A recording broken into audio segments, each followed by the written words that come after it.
Obec Nová Ves Podpleší a Institut onkologie a rehabilitace na Pleši zahájili novou místní tradici – novoveské oslavy. Navíc došlo ke spojení pro dobrou věc, dobrovolnou sbírku pro občanské sdružení Amélie pomáhající onkologickým pacientům. A kdo tady byl? Šermíři, klaun, dětské divadélko anebo místní hasiči. Ti všichni už odpoledne slavili s námi. Tedy sbor dobrovolných hasičů v Nové Vsi Podpleší byl založen roku 1888. V současné době máme zhruba 90 členů, z toho máme cirka 50 dětí, včetně dorostů.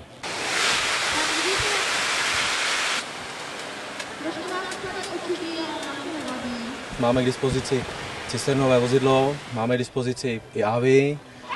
Zásahová jednotka čítá zhruba 12 členů. Výjezdy máme zhruba 4x až 5x do roka. Máme tady historickou stříkačku z roku 1937. My ji přezdíváme Máňa, protože měla svoji kmotru Marii Cihelku. Dnešní program je opravdu nabitý a já jsem moc ráda, že dnešním programem můžu provázet slovem. Doufám, že se baví děti i dospělí a že si ten dnešní oslavový den užívají. Je to tady pěkný, počasí nám vyšlo. Je to tu bomba. Možná přijdu na něco, co mi tady chybělo, ale zatím je to výborný.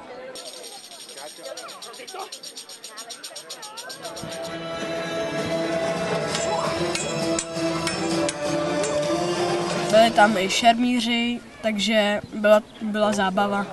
Líbilo se mi to. Určitě bylo to výborný, hodně se mi to líbilo.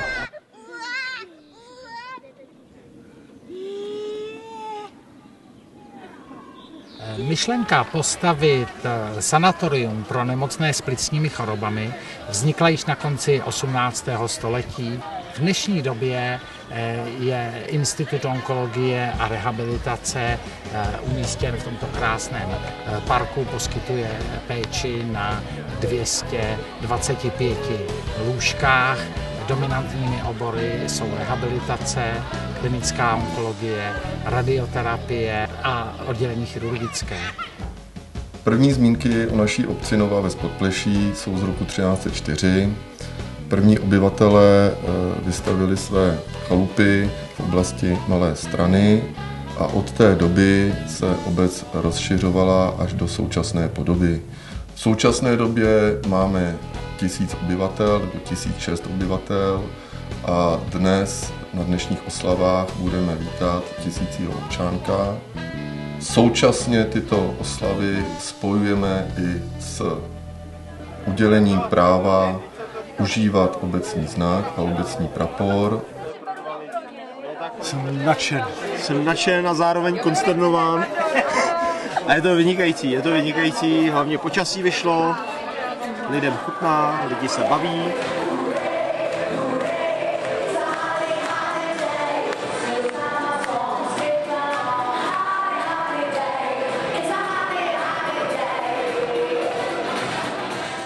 Dovolte, abych představila vám všem jistě dobře známého starostu obce Nová Ves Podpleší, pana Jana Havelku. Dobrý večer. A stejně srdečně vítám zde i dalšího druhého hostitele, ředitele Institutu onkologie a rehabilitace, pana Jana Vidru. Dobrý večer. Bude řeč o publikaci, o knize tedy Dějiny Nové Vsi Podpleší. Autorem je pan František Klouch, kterého bych poprosila, aby přišel sem k nám. Já bych tu knihu takhle otočila, abychom měli, ale jenom trošičku, aby jsme ji neponičili. Tak. Na publikaci jsem pracoval přes rok, ta práce je taky historiografická, takže tam odkazuje na řadu místních památek a artefaktů z historie obce a na Pleši máme tady na tom kopci národní muka, které nechal postavit pan primář Basař a pomník svatého Václava. Menších obcích a městech. Myslím si, že jsou daleko srdečnější a jsou takový jako vstřícnější. No, uvidíme, co řeknou na mě. No.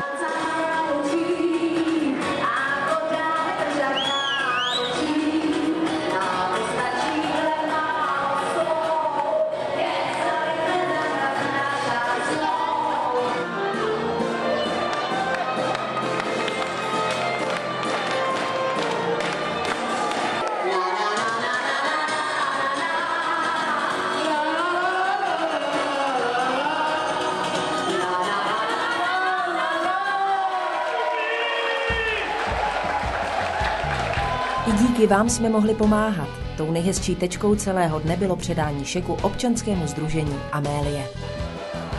Určitě vás zajímá, jakáže částka se objevila na šeku, který drží pan ředitel Vidra. Vidíte ji? Vidíte? Já ji samozřejmě řeknu. Přátelé, 7392 korun českých.